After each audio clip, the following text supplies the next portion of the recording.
Bonjour, bonjour. Pourquoi évite-t-on certaines situations sans savoir pourquoi?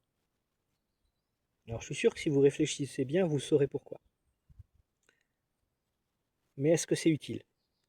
Pas forcément. Parce qu'encore une fois, c'est pas le conscient qui va régler le problème, c'est l'inconscient. C'est l'inconscient qui va faire le boulot. C'est l'inconscient qui va régler tout ça. Si votre pardon, euh, si votre situation, vos situations, vous les évitez, c'est qu'il y a une raison.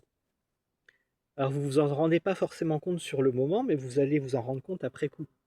Vous allez vous en rendre compte quand vous réfléchissez à mince, pourquoi il y a ça, etc. Et donc potentiellement, vous allez éviter certaines personnes, certains lieux,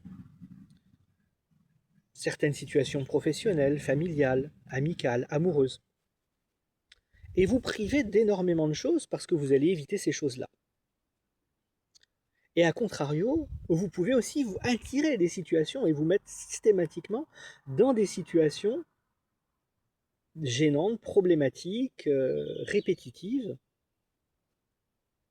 parce que ces situations-là sont liées à des choses qui ne sont pas réglées. Alors s'il y a l'évitement, c'est parce que effectivement j'ai la force de volonté même inconsciente de me soustraire à tout ce qui pourrait me faire du mal, ce qui m'empêchera pas de souffrir, on est bien d'accord, mais en tout cas j'ai l'illusion que je contrôle les choses, que je contrôle suffisamment la situation pour ne pas souffrir. Et inversement, les situations vers lesquelles je vais aller sans m'en rendre compte, eh bien, ça va être justement pour me prouver à quel point c'est douloureux, à quel point je suis pas bien, à quel point j'ai pas de chance, à quel point je suis une victime, etc., etc. Encore une fois, il s'agit absolument aucunement de jugement.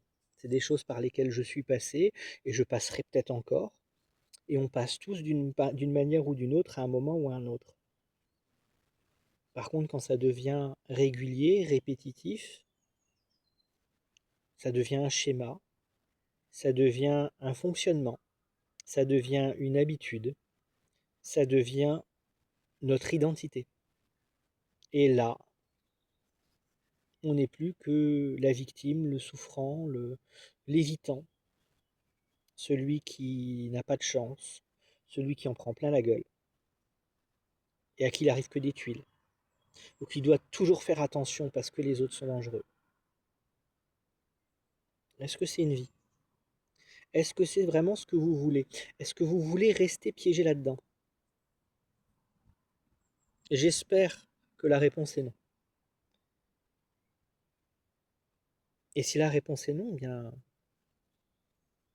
si vous n'y arrivez pas seul, parce que oui, c'est difficile à faire seul, faites-vous accompagner.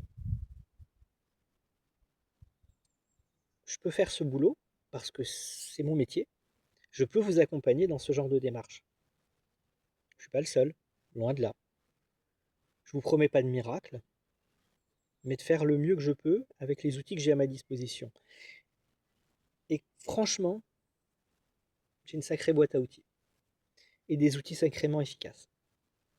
Souvent rapides, assez faciles et définitifs. Donc, si vous avez envie d'essayer ça, je suis à votre disposition. Ou ne serait-ce qu'en discuter. Vous avez des questions, vous avez des suggestions, vous avez des choses que vous ne comprenez pas, des craintes, dites-le, venez m'en parler, on trouvera une solution. Allez, à bientôt. Ciao, ciao.